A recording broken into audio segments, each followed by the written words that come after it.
following is a lecture given by His Grace Sadhguru Prabhu on Bhagavad Gita, Chapter 3, Text 27, at an Indian engagement in the San Diego Temple in the spring of 1990. We can discuss something from the Bhagavad Gita. I just was looking at this particular verse, which is in Chapter 3, Text 27. It's on page 193. So, this verse is Prakrite kriyamanani gunai karmani sarvasha ahankara vimudatma kartaham iti manyate. So the translation of this is, the spirit soul, bewildered by the influence of false ego, thinks himself the doer of activities that are in actuality carried out by the three modes of material nature.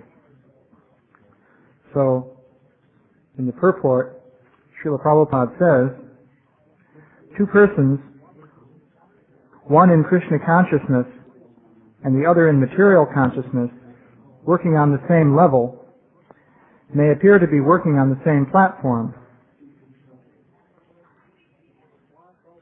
But there is a wide gulf of difference in their respective positions. The person in material consciousness is convinced by false ego that he is the doer of everything.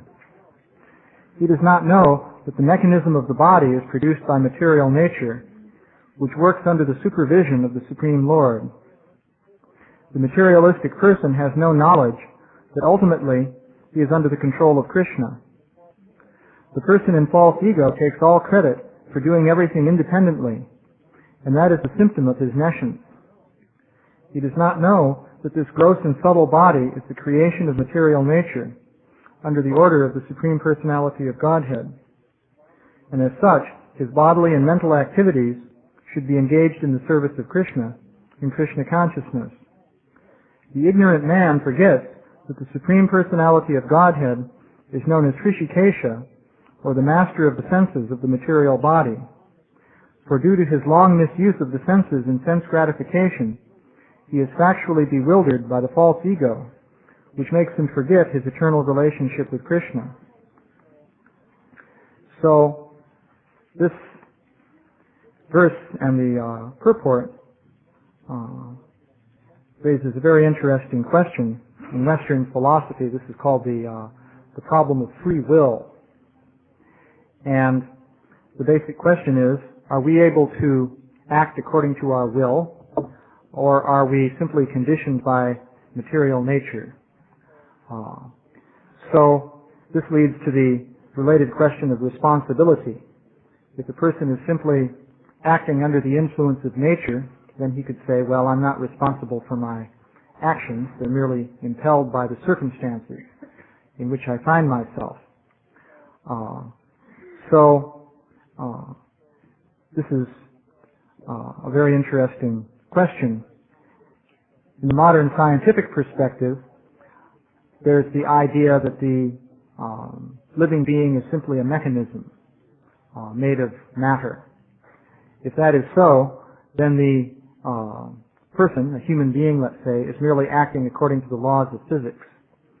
And everything that the person does is working out mechanically according to those laws. So in that case, one would tend to think that, well, the person does not have any free will.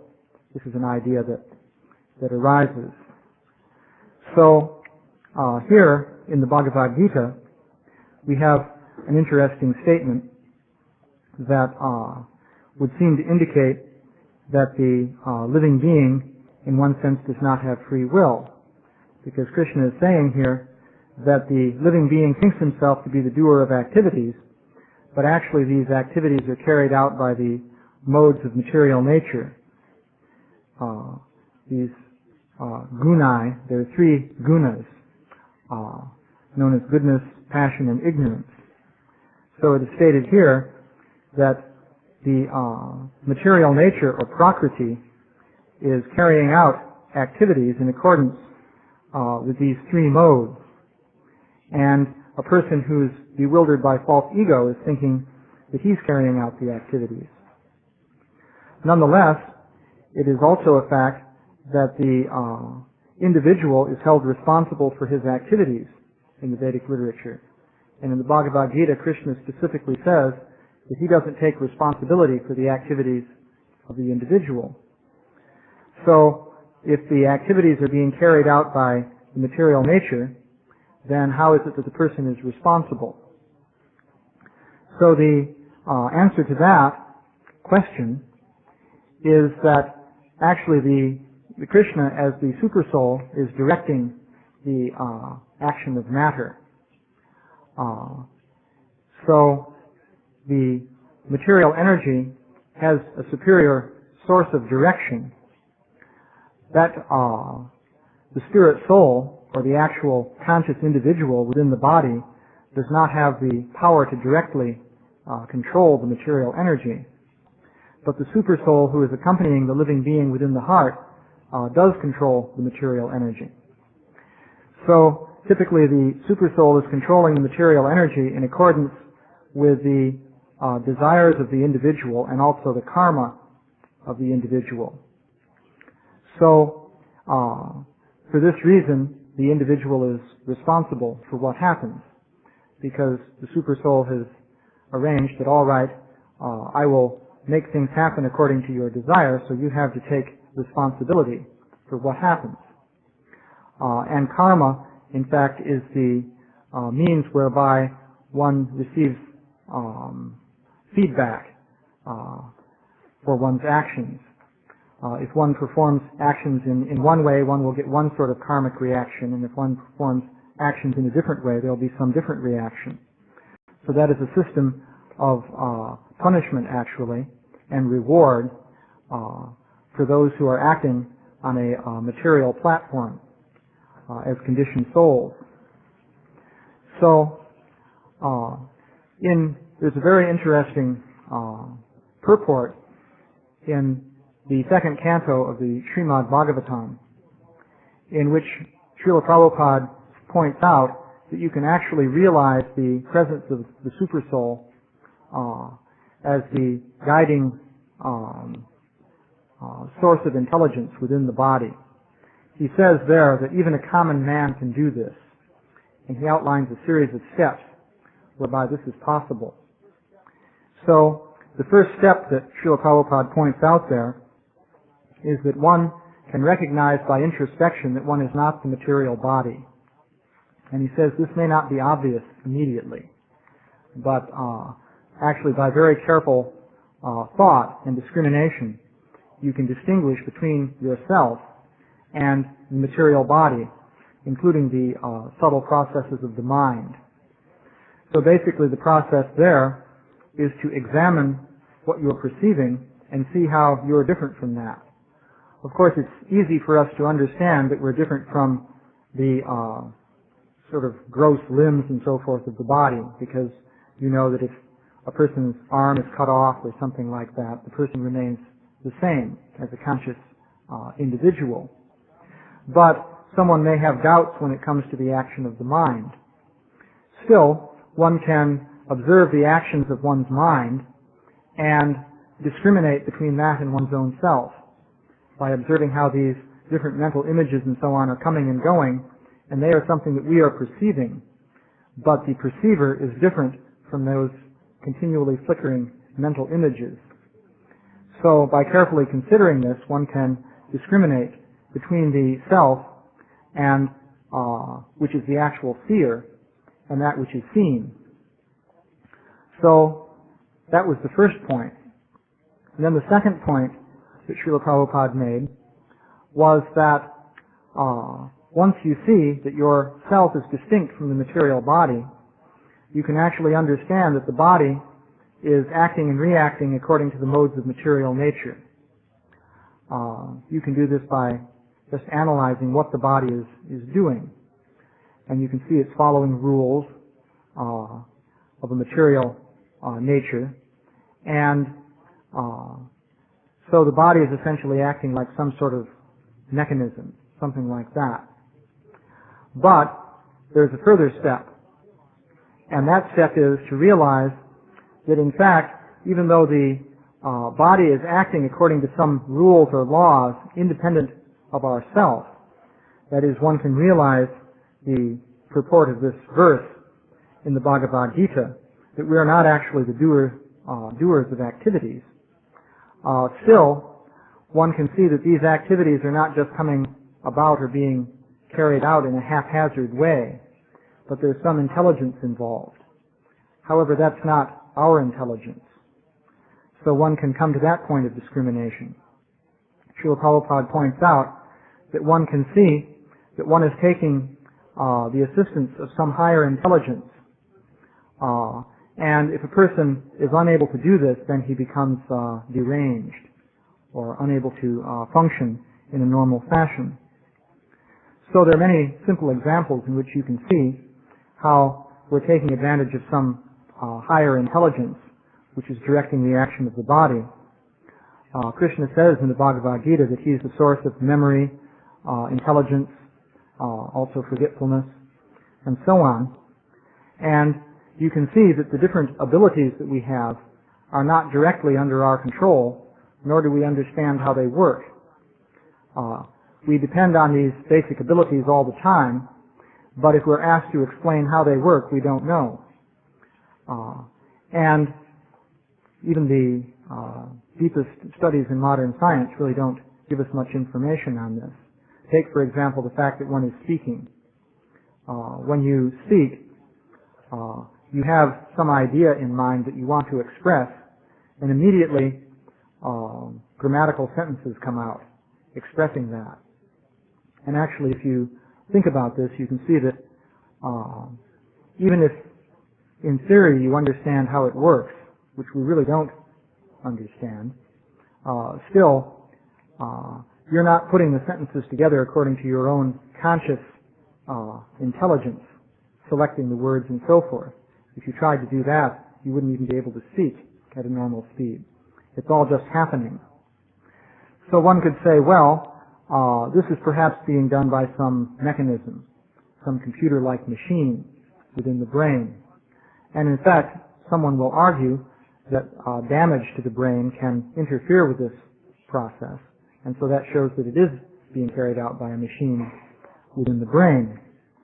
But one can ask how the machinery got organized in the first place. For example, if we have a computer which carries out some complex task, there's the question of how the computer got programmed. We know that in all practical cases that there's some human programmer who programmed the computer. And once that was done, then the computer could function. And of course, if the computer is damaged, then those functions are interfered with. So in the case of the brain, it may be that some mechanism is producing speech, let us say, and it may be that by damage to certain speech centers in the brain, one interferes with that. But still, how did the brain get organized in that way? That is the question. So, if you carry the computer analogy to its ultimate limit, one would come to the idea that perhaps there's some programmer that has programmed the brain. And that programmer could not be exactly ourselves because we don't understand how the whole thing is working. So, that is an indication that there is some intelligence there which is distinct from our own self. Actually, these are examples from just ordinary life, day-to-day living, but in the life experience of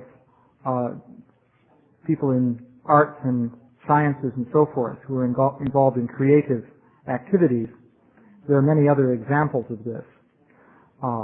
One interesting example is provided by a mathematician named Poincaré, who lived in the early part of this century.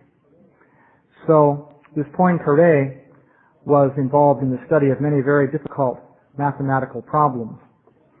And when dealing with such problems, what one finds is that it's not possible consciously to solve the problem.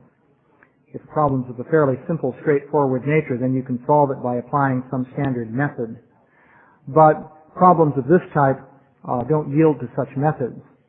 You can stare at the problem for hours and it's impossible to come up with any solution. So this Poincaré was a very brilliant mathematician, but there were certain problems that he would just work on for days and he wouldn't get anywhere with them. But what would happen would be that while he was thinking about something else or performing some other activity, suddenly the solution to the problem would come into his mind. And typically what would come into his mind would not just be some simple thing, like one little step, but a whole elaborate set of ideas would just come into his mind all of a sudden. So then he could completely work out the solution to the problems he was working on. So this was very striking to Poincaré, and he actually came up with the idea that there's something that he called the subliminal self, which is providing the solutions to these problems. And he analyzed the nature of the subliminal self. He said that the subliminal self seems to have very great powers of discrimination, and also it has very great aesthetic appreciation, because typically these solutions that he would get would be very beautiful. They'd have all kinds of symmetric features and so on and so forth. So he observed that this subliminal self seemed to be able to do things that the conscious self cannot do. So finally he asked himself, well, must we conclude that the subliminal self is superior to the conscious self? It seems as though it is. So at that point he backed away from this idea and he said, I would hate to accept such a thing, because basically he had an atheistic outlook. So he didn't like the idea that there should be such a subliminal self that was more powerful than his own conscious self. And so he tried to explain how perhaps the solutions were produced by some mechanical process of just testing out combinations at random until you get a solution. Actually, though, that won't work very well because there are too many combinations. There again, one who would like to avoid the idea of a subliminal self superior to the conscious self could argue that, well, perhaps there is some algorithm that's being executed, some system of steps that the brain is going through that yields the solution to the problem. And for some reason, we're not conscious of those steps. So even so, though, you'd have to ask, well, how did the brain come to carry out those steps? A computer couldn't carry out steps like that unless you programmed it with very great intelligence. In fact, computers of today can't solve problems of that sort, and so no one has yet been intelligent enough to come up with that kind of programming. So one would think then that if the brain is doing it by carrying out some kind of program or algorithm, then there must be some source to that program or algorithm. So where does it come from? So one again is confronted with the idea that there's some intelligence that is operating. However, there is certainly plenty of evidence to suggest that this intelligence isn't merely setting up machinery, but it's actually acting within our lives from moment to moment. There are other people in different creative situations, such as musicians. For example, Mozart made the observation that he was describing how he would compose symphonies. And in his case, what would happen would be that he would be just taking a walk after dinner or something like that. And a whole symphony would start just emerging into his mind. And he said that, I have nothing to do with it. I don't know where it's coming from. And his problem would be, and he would say that at a certain point he could hear the whole thing simultaneously. You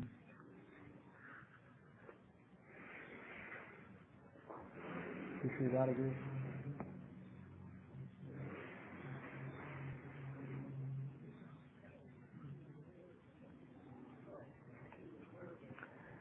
So he would observe that this music would just come into his mind, and his problem would be writing it down fast enough.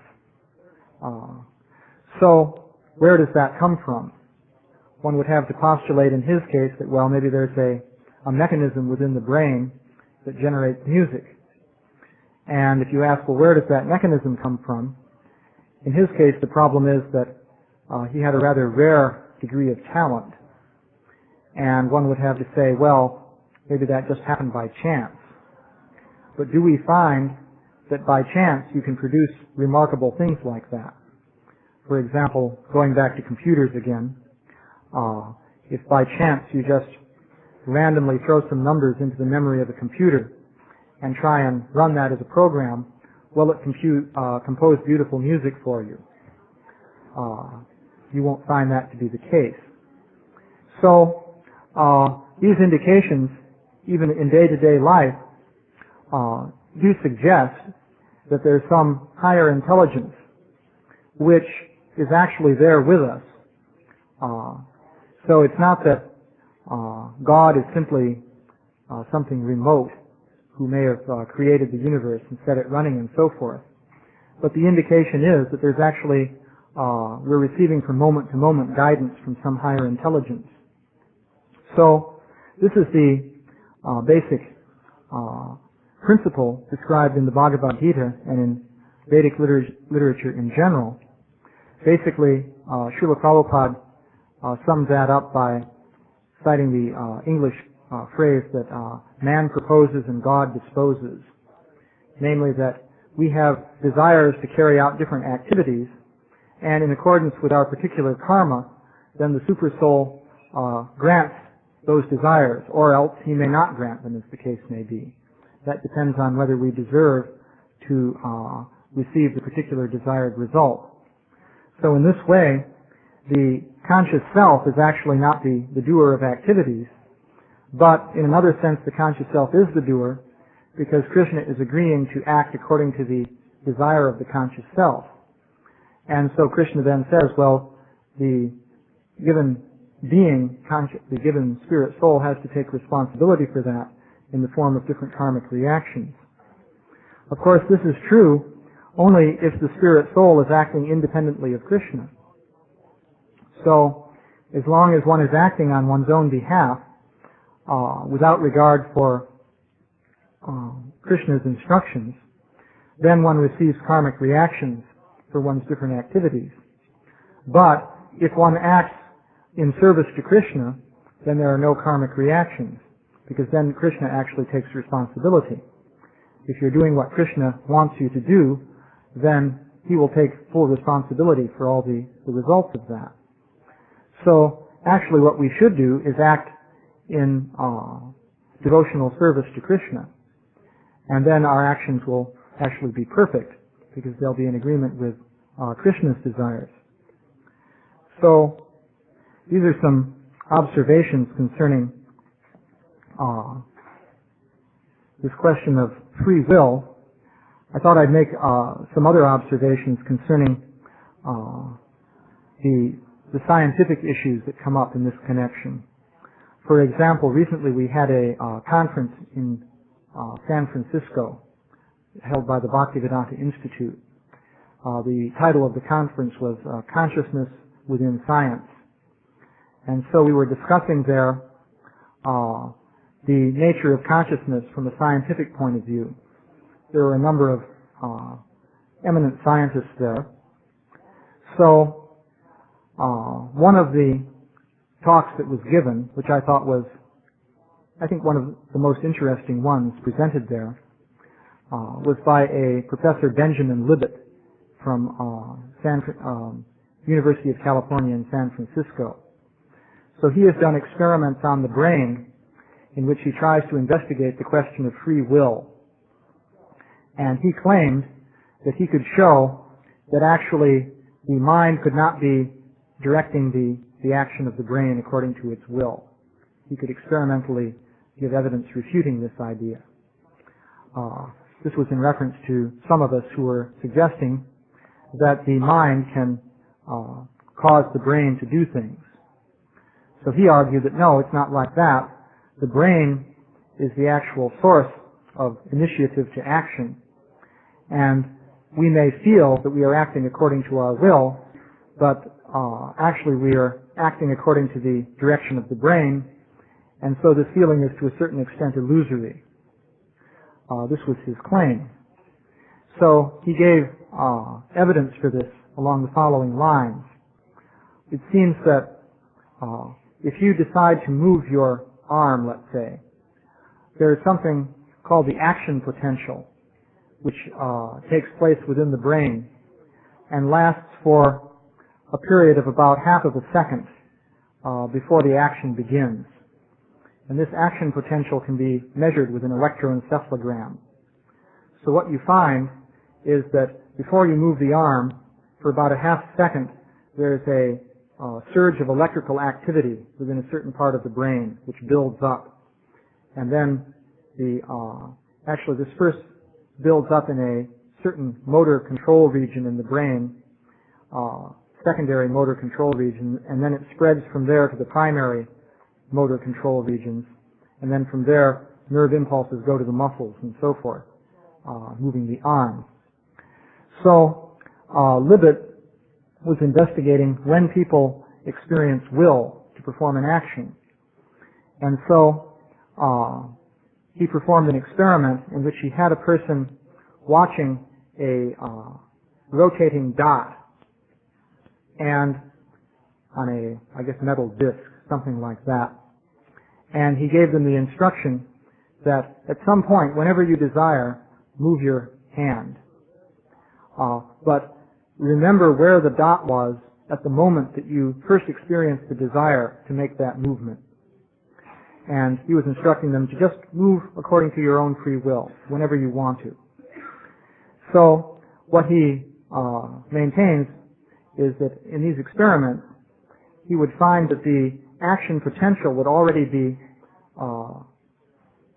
in process for about 350 milliseconds before the point where the person reported the will to make the movement. And so he said, well, before the person experiences the will to make the movement is already set into action by the brain. So this shows that this feeling of will is illusory. The person is not actually acting according to his will, because the brain was acting first. So this was his observation. And so he was saying then, well, this shows that you couldn't have the mind influencing the brain and so forth. So it's an interesting observation. But from the point of view of the Vedic literature, I would suggest that his observation is a little bit too naive or limited, because will is not such a simple thing. What we see here is it's described that a bewildered soul will think that he's the doer of activities which are all actually being carried out by the modes of nature. So in one sense, according to that verse, you would expect that the person's activities are being carried out by the modes of nature, that is, by the material apparatus of the body, and the person is thinking that I'm doing it, it's happening according to my will, but actually the term there is ahankara vimudatma. He's bewildered by false ego into thinking that. Actually, that's an illusion. He's not really doing it according to his will. So that's one conclusion that can be derived there. But then that leads into the further discussion that I just went through, namely that, well, if that's true, then how could we be held responsible for our actions? And are we simply passive entities sort of being carried along by nature? In that case, what's the use of trying anything if we have no actual independence? And of course, the answer is that actually we do have independence and we can make our own choices. But according to our desire, these choices and activities are carried out by the supersoul who's directing the actions and reactions of the elements within the body. So it's actually a very complex process. In this particular case of the experiment with the brain, it may well be that the person does not actually have any independent will regarding moving his hand in this experiment.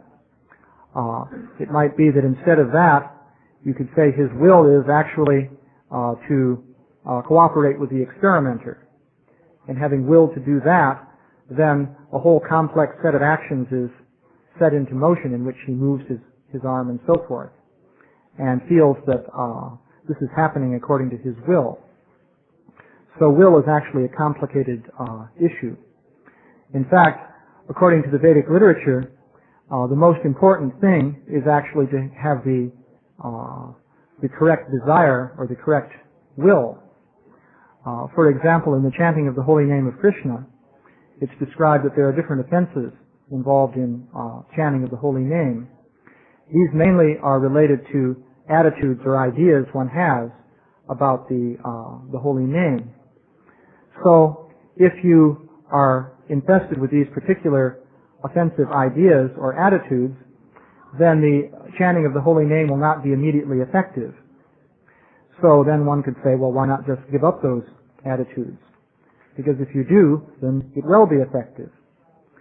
So, in fact, it's described that even when you come to the end of the offensive stage of chanting, and you haven't yet reached the stage of love of God, in this so-called nama-bas stage, all the different anarthas of material life are driven away by that.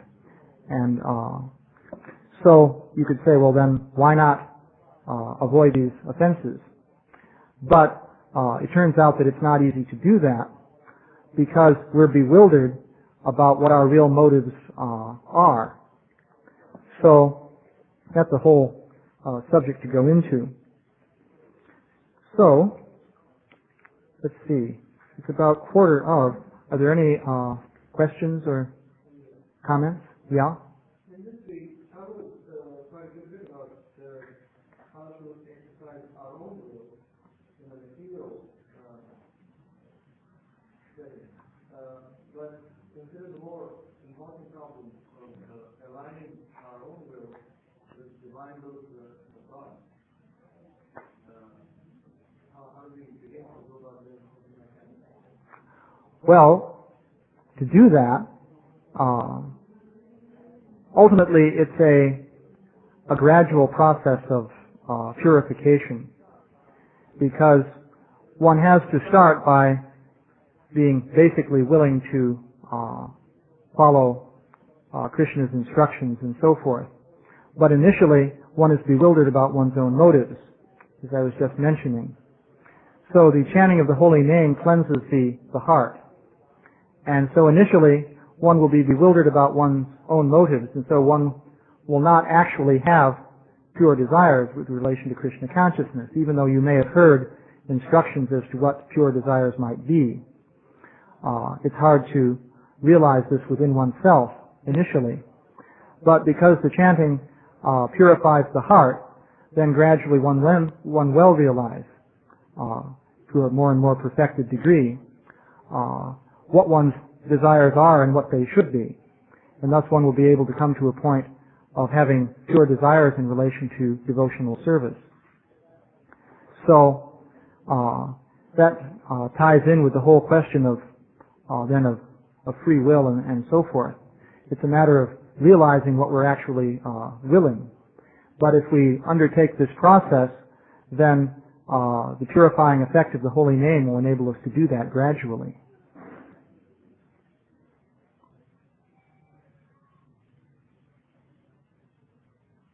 Any other questions or?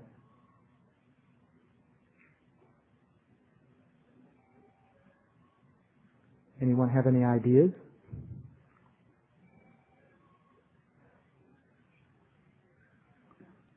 What do you think?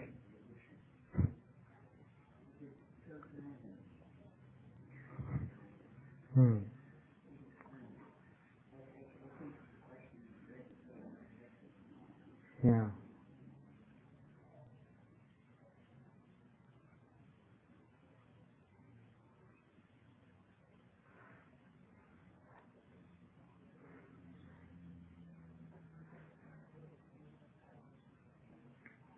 Surely someone must have something to think of.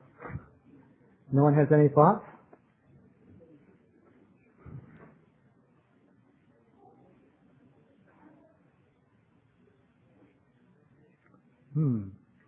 Well, I guess we must have all either become self-realized or somewhat bewildered.